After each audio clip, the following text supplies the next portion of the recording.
Já parou pra pensar se uma criança aí perto de casa saberia, sei lá, dizer o nome de uns 3 passarinhos que aparecem no quintal? Ou mais que isso, né? Se ela perceberia se eles estão fazendo um ninho, se precisam de água, que tipo de olhar para o mundo natural a gente está ajudando a construir, ou sei lá, talvez até desconstruindo sem querer na vida das crianças hoje. É uma reflexão importante. Pois é. Essas perguntas levam a gente direto para o nosso tema de hoje. Essa conexão que é fundamental entre a infância e a natureza. E tem um conceito-chave aí que a gente vai explorar, a tal da alfabetização ecológica. Exato. Para essa nossa conversa, a gente está se baseando nas ideias do Carlos Eduardo Godoy, que ele apresentou num artigo chamado O que é alfabetização ecológica e por que ela começa na infância? E olha que interessante, o Godoy trabalha justamente criando livros infantis sobre natureza. Ah, que legal. Então, ele vive isso na prática. Vive isso, né? Ele não só pensa sobre o assunto, mas ele tá ali fazendo essa ponte entre criança e ambiente no trabalho dele. Isso logo de cara já achei bem bacana. Com certeza.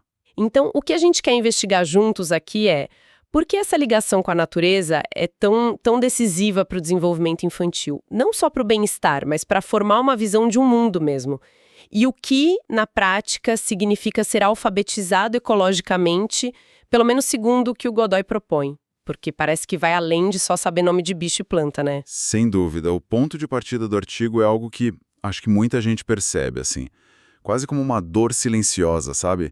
Um distanciamento que está crescendo das crianças em relação ao mundo natural. Uhum. A gente vê muito a troca do brincar na terra por horas e horas na frente de telas, né? O fascínio por um insetinho sendo substituído pela gratificação rápida de um jogo. Sim, acontece muito. E o Godoy argumenta que isso não é só uma questão de saúde, de faltar vitamina D, por exemplo, é algo mais profundo. Está ligado à nossa capacidade de entender o mundo onde a gente vive. É uma questão de leitura mesmo. Leitura? Como assim? Ler a natureza? Explica isso melhor. Exatamente. Essa é a ideia central da alfabetização ecológica como ele apresenta no texto. Não se trata, assim, primariamente de acumular informação sobre a natureza. O nome científico da árvore, a classificação do animal, essas coisas. Certo. A proposta é bem mais ambiciosa, eu diria. Trata-se de aprender a ler os padrões, os sinais, as linguagens do mundo natural. E, a partir dessa leitura, desenvolver a capacidade de pensar como a natureza pensa. Pensar como a natureza. Isso. Ou seja, pensar em termos de sistemas, de interconexões, de ciclos. É uma mudança de chave. Pensar como a natureza, isso é intrigante. Dá para aprofundar um pouquinho.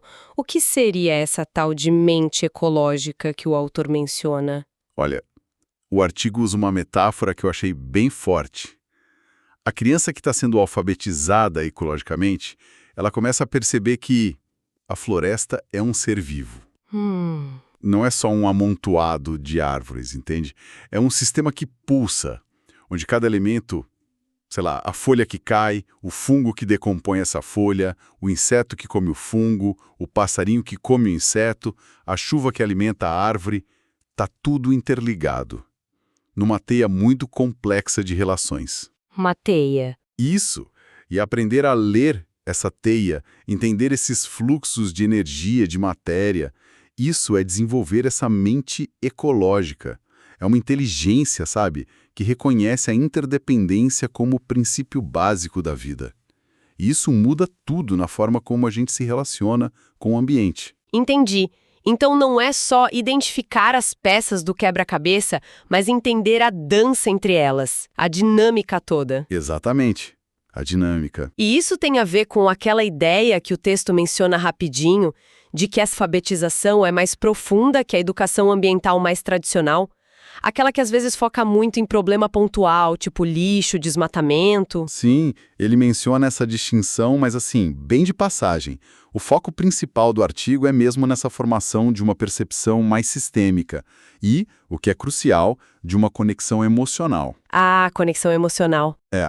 A alfabetização ecológica busca despertar um senso de pertencimento.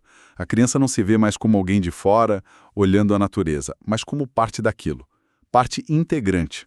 Faz sentido. E é esse sentimento de pertencer que, segundo Godoy, alimenta o respeito e o cuidado de verdade, um cuidado genuíno. E por que a infância é o momento ideal para isso? O que tem de tão especial nessa fase para essa alfabetização acontecer? O texto aponta para uma coisa que, nossa, todo mundo que convive com criança já viu. O encantamento natural delas, né? As crianças pequenas têm uma capacidade inata, assim, de se maravilhar com coisas que nós adultos, na correria, nem notamos mais. É verdade. Uma joaninha subindo na folha, a textura diferente da casca de uma árvore, o barulhinho do vento nas folhas, o desenho que a onda faz na areia. Para a criança, tudo isso é motivo de espanto, de curiosidade pura. Sim. Elas estão descobrindo o mundo com todos os sentidos ligados, né? Sem filtro, sem ideia pré-concebida. Exato. E essa curiosidade toda, essa capacidade de se encantar, é o que o artigo chama de solo fértil. Se esse solo for cultivado, sabe? Se a gente der tempo, espaço para a criança explorar, investigar, fazer pergunta, essa curiosidade natural vai florescer. Uhum.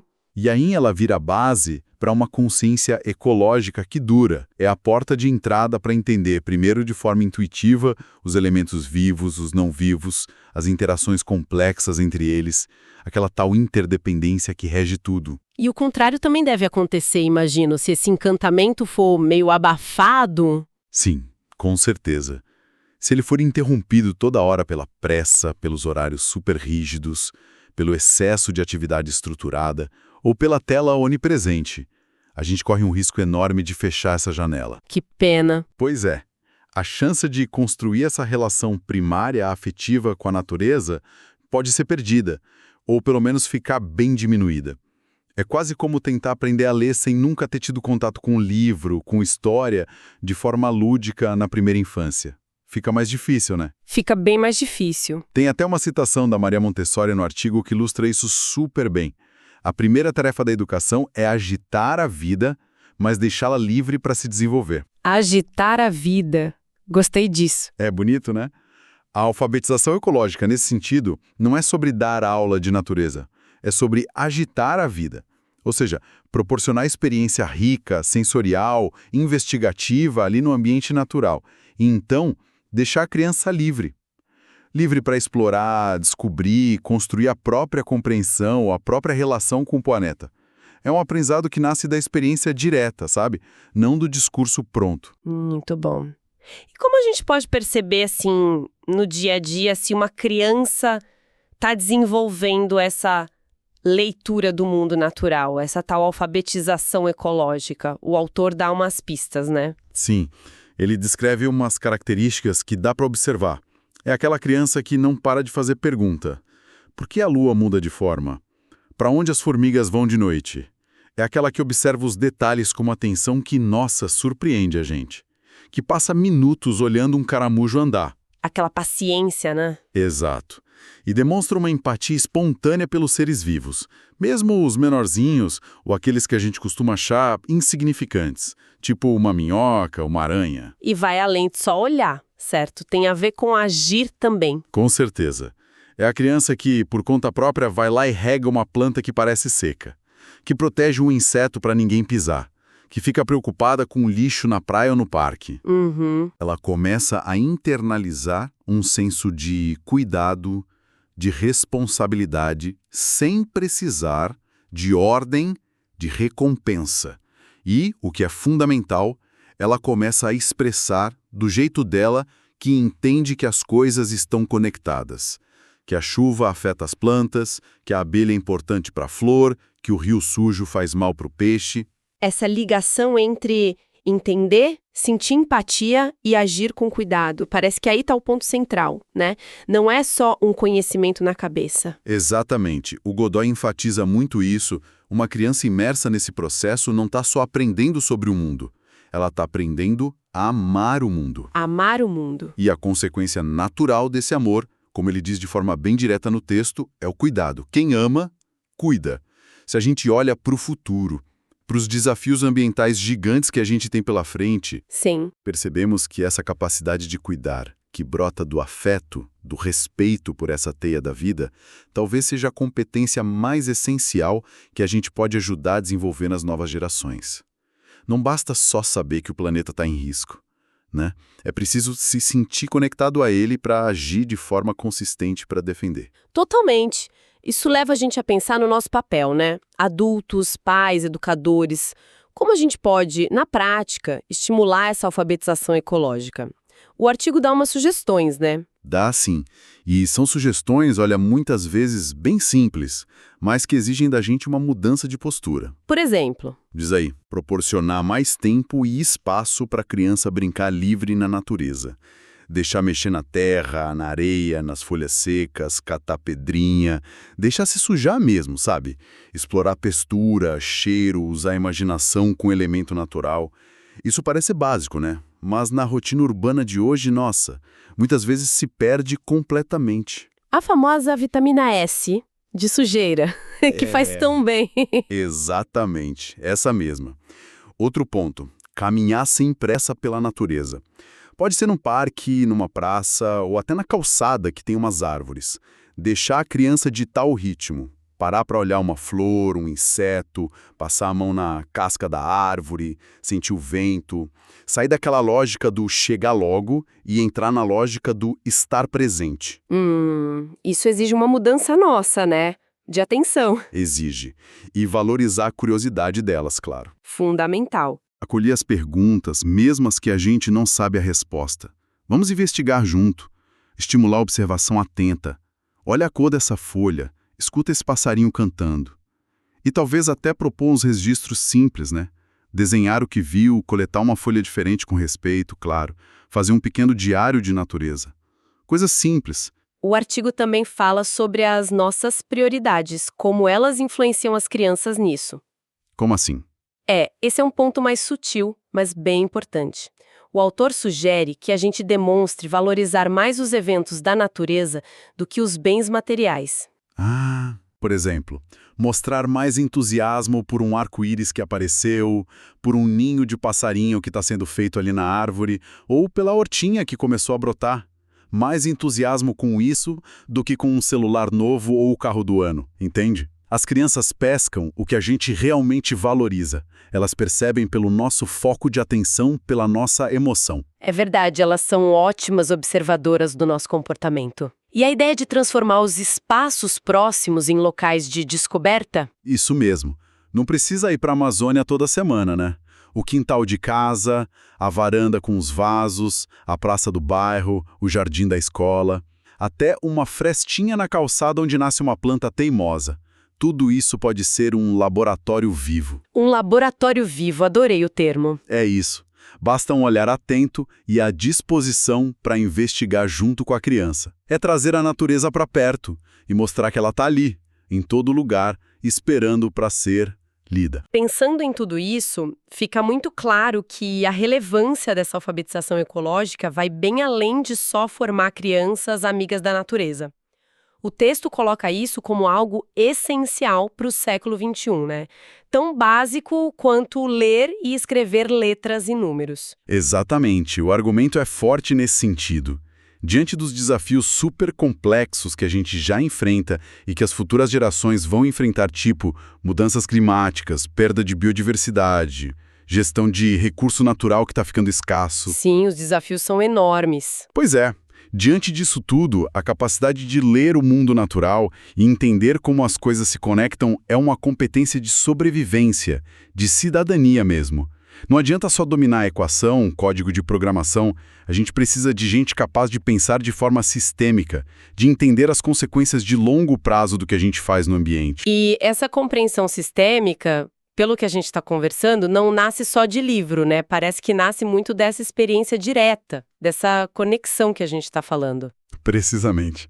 O texto levanta uma questão bem importante sobre as habilidades que vão realmente importar no futuro. Além do conhecimento técnico, a gente vai precisar desesperadamente de empatia. Empatia. A capacidade de se colocar no lugar de outros seres, de outros ecossistemas. A gente vai precisar de gente que observa com atenção, sabe? Capaz de perceber as sutilezas, os sinais que a natureza manda pra gente o tempo todo. Vai precisar de criatividade para achar solução que seja sustentável de verdade, muitas vezes inspirada nos próprios padrões da natureza, e acima de tudo vamos precisar de um senso profundo de conexão e de responsabilidade com a Terra. Ou seja, a alfabetização ecológica não é só sobre entender o planeta, é sobre formar seres humanos mais preparados para viver aqui de forma consciente, cuidadosa. Exato. É uma formação integral. Junta cognição, afeto e ação. Ela busca cultivar não só mentes que entendem a ecologia, mas corações que se sentem parte dela e mãos que agem para proteger. É um investimento, na verdade, na capacidade das futuras gerações de não só enfrentar os problemas ambientais, mas de construir um futuro onde a relação entre humanidade e natureza seja, mais equilibrada, mais respeitosa. Então, tentando amarrar as ideias principais dessa nossa conversa. A mensagem central parece ser que essa interação direta, frequente, significativa da criança com o ambiente natural é, assim, absolutamente insubstituível para o desenvolvimento pleno dela, cognitivo, emocional, social, tudo. Isso. E a alfabetização ecológica surge como essa habilidade de ir além do superficial, de realmente ler as linguagens da natureza, entender as tramas, os ciclos e, principalmente, se sentir parte disso tudo. Perfeito. E vale muito reforçar que essa leitura não é só intelectual, né? Ela é profundamente afetiva. Cultiva aquela curiosidade que nunca acaba, a empatia que conecta a gente com outras formas de vida e um senso de pertencimento que faz a gente se sentir responsável pelo todo. Curiosidade, empatia, pertencimento, responsabilidade. São essas qualidades, curiosidade, empatia, pertencimento e responsabilidade que o artigo aponta como essenciais para a gente navegar esses tempos complexos que a gente vive. E para equipar as próximas gerações com a sabedoria necessária para cuidar da nossa casa comum, né? Do planeta. Para fechar a nossa conversa, o artigo traz uma citação muito bonita, atribuída a George Washington Carver.